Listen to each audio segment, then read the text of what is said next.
Indo British advanced pain clinic నొప్పి మాయం surgery దూరం ఫర్ అపాయింట్మెంట్స్ 9155515563.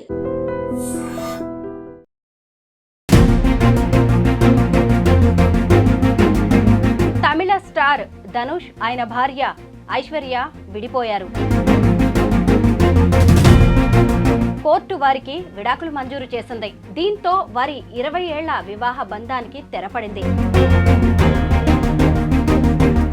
ఇలా వీరికి విడాకులు వచ్చేసాయో లేదో ఇంకొక వైపు ఐశ్వర్యరాయ్ అభిషేక్ బచ్చన్ విడాకుల వ్యవహారం కూడా తెర మీదకి వచ్చింది. ఇలా సెలబ్రిటీ కపుల్ ఒకరి తర్వాత ఒకరి డివోర్స్ వ్యవహారం అనేది రోజు వార్తల్లోకి వస్తుంది. ఏఆర్ రెహమాన్, సైరా భాను విడాకులు, గ్రే హెయిర్ విడాకులు, డివోర్స్ అంటారు దీన్ని అని ఇప్పటికే చర్చ జరుగుతోంది. ఇంకొక వైపు ఇలా ఒకరి తర్వాత ఒకరు మరొకరి పేర్లు డివోర్స్ విషయంలో బయటికి వస్తూనే ఉన్నాయి. అందరికీ నమస్కారం, నేను Swaroopa Patlapalli. Welcome to iDream. ప్రస్తుతం నాతో పాటు motivational speaker, life coach Ramasita garu ఉన్నారు. ఆవిడతో మాట్లాడదాం. ముఖ్యంగా ఈ సెలబ్రిటీస్ విడాకులు అనేవి సామాన్యులకి ఎలాంటి మెసేజ్ ఇస్తాయి, వారిని మనం ఏ విషయాల్లో ఇన్స్పిరేషన్ గా తీసుకోవాలి, ఐకానిక్ గా చూడాలి అనేది మేడం అడిగి తెలుసుకుందాం. మేడం నమస్తే. నమస్తే. 2022లో ప్రకటించారు ధనుష్ తన భార్య ఐశ్వర్యతోటి తాను విడాకులు తీసుకోబోతున్నాను అని. మధ్యలో వీళ్ళిద్దరూ కూడా 3 సార్లు కోర్టు విచారణకు హాజరు కాలేదు. ఆ తర్వాత ఇక మేమిద్దరం కలిసి ఉండలేమని ఇద్దరు చెప్పడంతో నవంబర్ 27న చెన్నై ఫ్యామిలీ కోర్టు వీళ్ళిద్దరికి డివోర్స్ ఇచ్చేసింది మేడం. ఇంకా అయితే ఎంత ఈజీగా వివాహ బంధాన్ని తెంపుకుంటున్నారు అని బయట వాళ్ళు అనుకోవచ్చు, కానీ వాళ్ళ ఇష్యూస్ ఎలా ఉంటాయంటారు మేడం? మనం ఆలోచించాల్సిన విషయం, ఫస్ట్ థింగ్, ఎవరు విడాకులు తీసుకున్నారు అన్న వార్త విన్నా కూడా నా వరకు నాకు అనిపిస్తుంది it's not a good news, నిజం చెప్పాలంటే, రైట్? బట్ ఐ థింక్ వాళ్ళ వైపు నుంచి మనం ఆలోచిస్తే కొన్ని సంవత్సరాలు కలిసి ఉన్న తర్వాత ఫ్యామిలీ లైఫ్ వదులుకొని, మేబీ ఇప్పుడు మీరు అన్నట్లు ధనుష్, ఐశ్వర్య అంటే ఆల్మోస్ట్ 20 years వాళ్ళు కలిసి ఉన్నారు, రైట్? లవ్ మ్యారేజ్ కూడా వాళ్ళది. మంచి లైఫ్ లీడ్ చేశారు. 2 పిల్లలు ఉన్నారు, మగపిల్లలు ఉన్నారు. ఐ థింక్ యాత్ర, లింగ అని పేరు అనుకుంటాను. సో మంచి లైఫ్ లీడ్ చేస్తూ ఉన్నారు, హ్యాపీగా ఉన్నారు ఎన్ని సంవత్సరాలు అని అనుకుంటున్నారు, అంతే కదా? మనలాంటి వాళ్ళు వాళ్ళు హ్యాపీగా ఉన్నారు అని మనం అనుకుంటాం. మనం ఇన్ని సంవత్సరాల తర్వాత ఆల్ ఆఫ్ ఏ సడన్ ఒక 2022లో ఐ థింక్ 2 years బ్యాక్ ఎప్పుడైతే ఆ న్యూస్ బయటకు వచ్చిందో వాళ్ళు విడాకులకు అప్లై చేశారు అని చెప్పేసి, it was a shocking news maybe చాలామందికి. ఎందుకు ఇలా అని అలా ఆలోచిస్తే ఏమనిపిస్తుంది అంటే 2 రకాలుగా మనం అనుకోవచ్చు. ఇన్ని సంవత్సరాలు హ్యాపీగా ఉండి ఆల్ ఆఫ్ ఏ సడన్ ఏమైంది వీళ్ళకి అని అనుకోవచ్చు కదా. అట్లా కాకుండా ఇంకో రకంగా ఆలోచిస్తే మేబీ ఇన్ని సంవత్సరాలు వాళ్ళు కాంప్రమైజ్ అయ్యి ఉన్నారేమో, ఇప్పుడు ఏమన్నా అవకాశం వచ్చిందేమో, సో ఎవరికి వాళ్ళు హ్యాపీగా బతుకుదామని నిర్ణయించుకున్నారేమో. ఇది కూడా అయి ఉండొచ్చు కదా. ఆల్వేస్ కాయిన్కి ఎప్పుడు 2 sides ఉంటాయి. మనం ఎప్పుడు ఒకవైపే చూస్తాం, సెకండ్ సైడ్ కూడా చూడాలి కదా. సో వాళ్ళు సెలబ్రిటీస్ కాబట్టి వాళ్ళు ఒక రోల్ మోడల్ లాగా ఉండాలి అని ఆల్మోస్ట్ అందరం ఎక్స్పెక్ట్ చేస్తాం. That is nothing wrong. ఎందుకంటే వాళ్ళు చేసిన ప్రతి ఒక్కటి ఫాలో అయ్యే ఫ్యాన్స్ ఉంటారు, మా వాళ్ళని రోల్ మోడల్స్గా తీసుకునే వాళ్ళు ఉంటారు. సో ధనుష్ ఇట్లా, లేకపోతే ఐశ్వర్య ఇట్లా, అట్లా ఉండాలి. ఆమె చాలా టాలెంటెడ్, రైట్? సినిమాలు డైరెక్ట్ చేసింది, ఈవెన్ ఆమె హస్బెండ్ సినిమా డైరెక్ట్ చేసింది, వాళ్ళ ఫాదర్ సినిమా డైరెక్ట్ చేసింది. So she is talented. So ఆమె టాలెంట్కి అట్రాక్ట్ అయ్యే వీళ్ళు ఉంటారు, రోల్ మోడల్గా తీసుకునే వాళ్ళు కూడా ఉంటారు. Dhanush is a very good actor. నాకు కూడా చాలా ఇష్టం, చాలా మంచి మంచి సినిమాలు ఉన్నాయి. సో ఆ సినిమా అవి చూసినప్పుడు ఇలా ఉండాలి ధనుష్ లాగా అనుకునే వాళ్ళు కూడా ఉంటారు. బట్ ఎప్పుడైతే పర్సనల్ లైఫ్కి వచ్చామో, నేను అనుకుంటాను మనం ఒకళ్ళని ఫాలో కావడం కావచ్చు, ఒకళ్ళని రోల్ మోడల్స్గా తీసుకోవడం కావచ్చు, ఏదైనా కూడా వాళ్ళ పర్సనల్ లైఫ్ ఏంటో మనకి తెలియదు. ఎవ్రీథింగ్ మనకి ఆన్ స్క్రీన్ కనపడదు. ఆన్ స్క్రీన్ ఒకటి కనిపిస్తుంది, బ్యాక్ ఆఫ్ ది స్క్రీన్ వేరే ఉంటుంది. సో వాళ్ళ పర్సనల్ లైఫ్లో వాళ్ళు ఎట్లాంటి సిచ్యుయేషన్స్ అండర్గో అయ్యారో, వాళ్ళల్లో వాళ్ళకి ఏం డిఫరెన్సెస్ వచ్చినాయో వీ డోంట్ నో, రైట్?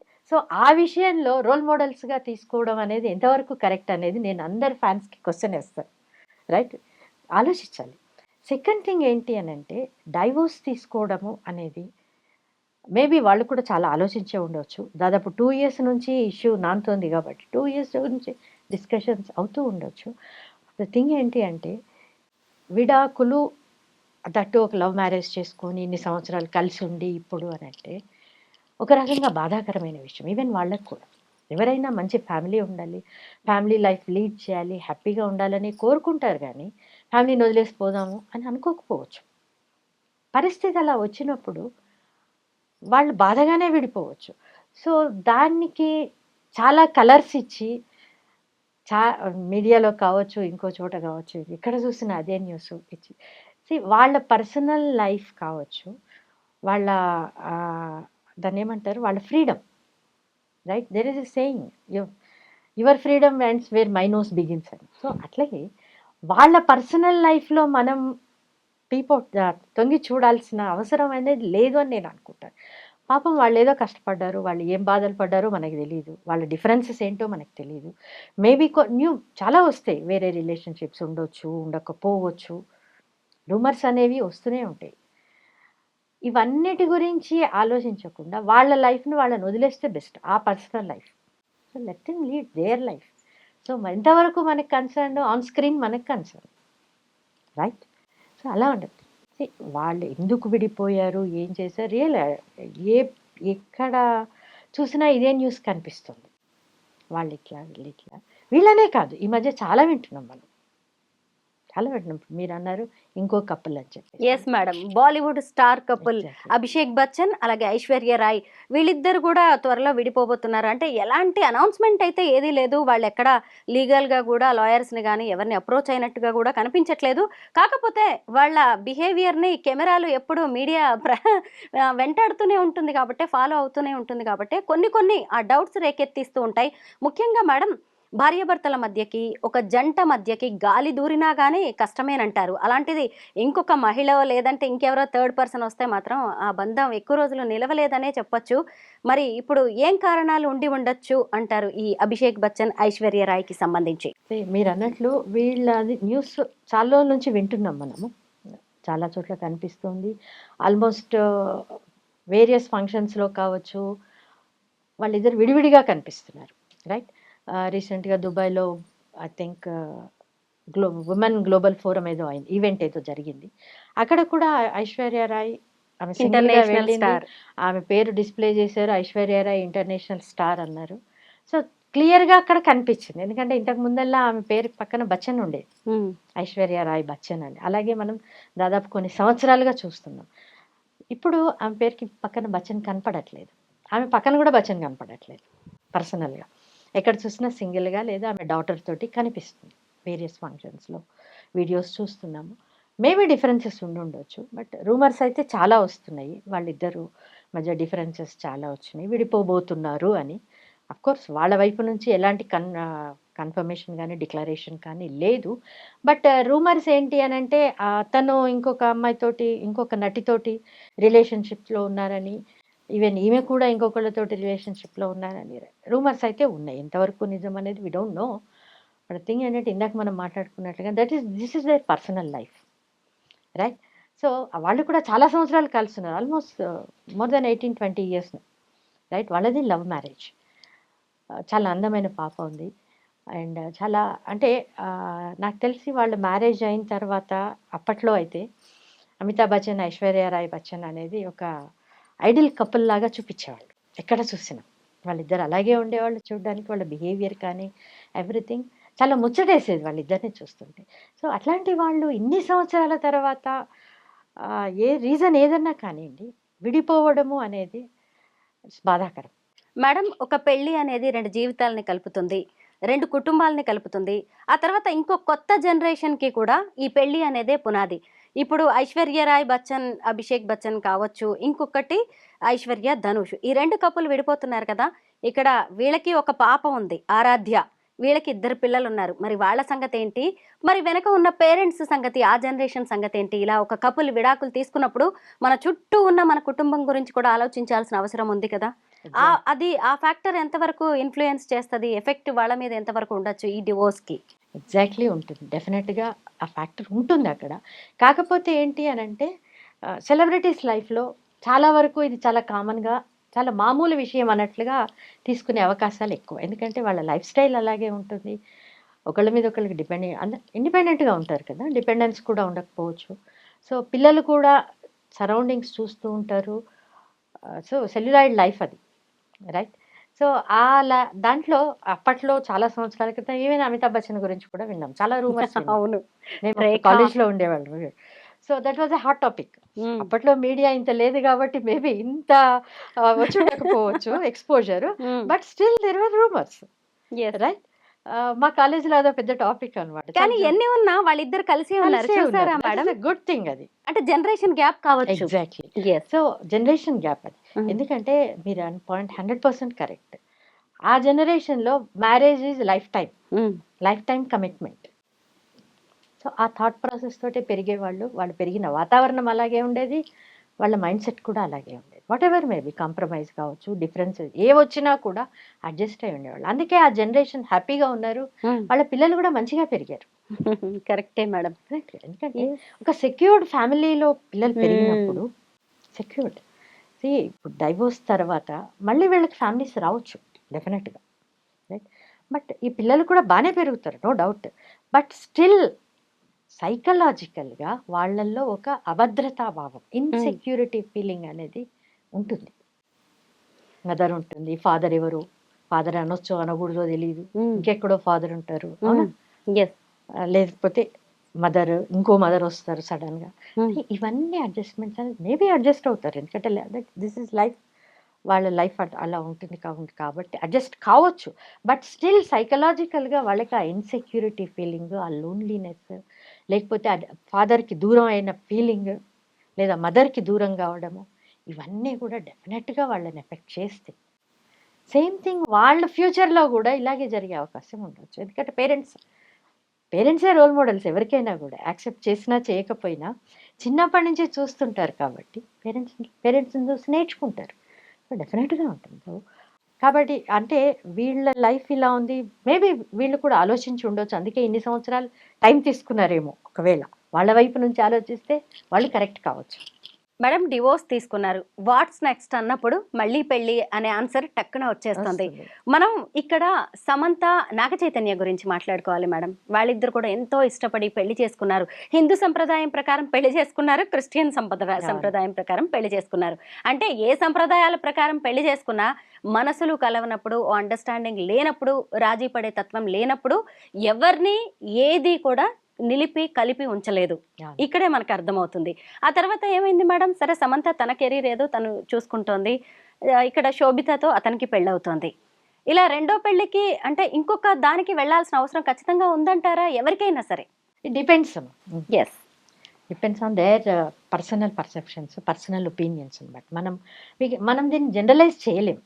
అంటే ఇంకొక దానికి వెళ్ళినప్పుడు కూడా మళ్ళీ అక్కడ ఇష్యూస్ ఎలా Same ఉంటాయి? thing, ఫస్ట్ దాన్ని కూడా మనం నిలబెట్టుకోలేనప్పుడు, అలాగని ఫస్ట్ది మనం ఇదైపోయాము అని చెప్పేసి సెకండ్ది కూడా అలాగే ఉంటుందని కూడా నెగిటివ్ గా చూడాల్సింది లేదు కదా? నెగిటివ్గా చూడాల్సిన అవసరం లేదు.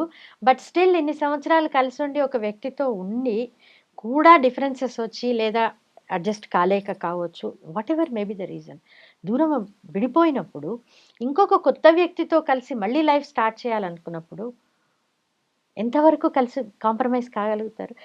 లైఫ్లో ఎప్పుడైనా 2 ఇండివిజువల్స్ కలిసి ఉండాలి, మ్యారేజ్ చేసుకొని ఉండడము అనేది కాంప్రమైజ్ అన్న వర్డ్ లేకుండా సాధ్యం కాదు, ఎట్టి పరిస్థితిలోనూ కాదు. ఎందుకంటే వీళ్ళిద్దరు 2 ఇండివిజువల్స్, 2 డిఫరెంట్ ఫ్యామిలీస్ నుంచి వచ్చారు, 2 డిఫరెంట్ అట్మాస్ఫియర్లో పెరుగుంటారు. పెరిగిన వాతావరణం వేరుంటుంది, వాళ్ళిద్దరి ఆలోచన విధానాలు వేరే ఉంటాయి, లైఫ్ స్టైల్ వేరే ఉంటుంది, ఎవ్రీథింగ్ డిఫరెంట్. ఒక ఇద్దరు ఇండివిజువల్స్ అంటే 2 డిఫరెంట్ వరల్డ్స్ ఒక దగ్గరికి వచ్చినప్పుడు ఖచ్చితంగా క్లాషెస్ ఉంటాయి. సో అవి ఒకళ్ళకొకళ్ళు అడ్జస్ట్ చేసుకోవడము, ఒకళ్ళ మీద ఒకళ్ళ నమ్మకము, trust is the foundation for relationship. Marriage strengthen కావడానికైనా, నిలబడడానికైనా ఒకళ్ళ మీద ఒకళ్ళకి ప్రేమ, నమ్మకం, ట్రస్ట్ చాలా అవసరం. నాకు తెలిసి ఈ విడిపోవడాలు ఎందుకు జరుగుతాయి అంటే, ప్రేమ కూడా ఉండవచ్చు, బట్ ట్రస్ట్ కోల్పోతారు. వాళ్ళ ప్రవర్తన వల్ల కావచ్చు, వేరే ఏదన్నది కావచ్చు, ఒకళ్ళ మీద ఒకళ్ళకి ట్రస్ట్ అనేది బీటలు వారుతుంది. దాంతో ఏమవుతుంది అంటే డిఫరెన్సెస్ మొదలైతాయి, తూ మై రైట్. ఈగో క్లాషెస్ వస్తాయి, ఇండిపెండెంట్గా ఉంటారు. ఎవరు ఎవరి మీద డిపెండెన్స్ కాదు కదా. ఎస్పెషల్లీ సెలబ్రిటీస్ లైఫ్ స్టైల్ చూసినప్పుడు వాళ్ళేం డిపెండెన్స్ కాదు. నార్మల్ పీపుల్ అయితే మేబీ డిపెండెన్స్ ఉండొచ్చు, ఇంకేదన్నా రీజన్స్ ఉండొచ్చు, కాంప్రమైజ్ కావచ్చు. వీళ్ళ దగ్గరకు వచ్చేసరికి ఇండిపెండెంట్గా ఉంటారు, కాంప్రమైజ్ కావాల్సిన అవసరం లేదు అని ఫీల్ అవుతారు. అందుకే టక్మని విడిపోతారు. మేడం ఇక్కడ చూసినప్పుడు మనం ఐశ్వర్య, ఇద్దరు ఐశ్వర్యలే. అలాగే సమంత, వీళ్ళు ఈ ముగ్గురు ఆడవాళ్ళని చూసినప్పుడు చాలా స్ట్రాంగ్ పర్సనాలిటీస్ మేడం. వాళ్ళకంటూ ఓన్ ఐడెంటిటీ ఉంది, వాళ్ళకంటూ ఒక సెల్ఫ్ ఫినాన్షియల్ ఇండిపెండెన్స్ ఉంది. ఇలా అన్ని రకాలుగా వాళ్ళకి వాళ్ళు ఉన్నారు. ఈ ఈ థర్డ్ వ్యక్తి ఎంట్రీ కావచ్చు లైఫ్లో, లేదంటే ఈ హెరాస్మెంట్ లాంటివి మహిళకి ఇప్పుడే కాదు పాతకాలం నుంచి ఉంది. అయినా సరే కలిసే ఉండేవాళ్ళు, విడాకుల ప్రస్తావనే వచ్చేది కాదు. ఎక్కడ మార్పు జరుగుతోంది మేడం? ఆడవాళ్ళలో ముఖ్యంగా ఎక్కడ తేడా వచ్చిందంటారు? పాతకాలం అని మీరు అన్నారు కాబట్టి మనం అక్కడి నుంచి మాట్లాడితే, పాతకాలంలో మ్యారేజ్ అనేది లైఫ్ టైం కమిట్మెంట్. అట్లాగే పెరుగుతుంది చిన్నప్పటి నుంచి. పెళ్ళయ్యేటప్పుడు కూడా అత్తగారింటికి పంపించేటప్పుడు కూడా మదర్ ఏం చెప్తుంది అమ్మాయి కోడలికి, అక్కడ ఎట్లా ఉన్నా నువ్వు అడ్జస్ట్ కావాలి. సో నీ లైఫ్ అక్కడే ఉంటుంది. ఇప్పటిదాకా పుట్టింట్లో ఉన్నావు ఇన్ని సంవత్సరాలు, ఇక నుంచి నీ లాస్ట్ మినిట్ దాకా అత్తగారిల్లే నీకు, అవును, ఎప్పుడు వెనక్కి రావద్దు, రైట్? ఇట్లాంటివి నేర్పించారు అప్పుడు. సో వీళ్ళ మైండ్ సెట్ ఏంటి అంటే ఆ రకంగా తయారైంది లేడీస్కి. మోర్ ఓవర్ పాతకాలంలో లేడీస్కి ఫైనాన్షియల్ ఇండిపెండెన్స్ లేదు. మోస్ట్లీ వాళ్ళు డిపెండెంట్స్గా ఉండేవాళ్ళు. సో డెసిషన్ మేకర్స్ కూడా కాదు వాళ్ళు చాలా వరకు. ఎందుకంటే వాళ్ళకి ఎర్నింగ్ కెపాసిటీ లేనప్పుడు డెసిషన్ మేకింగ్ కెపాసిటీ కూడా ఉండదు న్యాచురల్లీ, రైట్? సో అన్నిటికీ డిపెండ్ అయ్యేవాళ్ళు. చిన్నప్పుడు ఫాదర్ మీద, మ్యారేజ్ అయ్యాక హస్బెండ్ మీద. అట్లాంటి థాట్ ప్రాసెస్తో పెరిగినప్పుడు ఏంటి అని అంటే చాలా వరకు అడ్జస్ట్మెంట్ అనేది వాళ్ళకి అలవాటైపోతుంది. తర్వాత పిల్లలు వస్తారు, పిల్లల గురించి కాంప్రమైజ్ అవుతారు. ఆ కాంప్రమైజ్ అయ్యి అలవాటు పడిపోతారు. వదిలేసి వచ్చేద్దాము అన్న ఆలోచన కూడా ఆ రోజుల్లో ఉండేది కాదు, రైట్?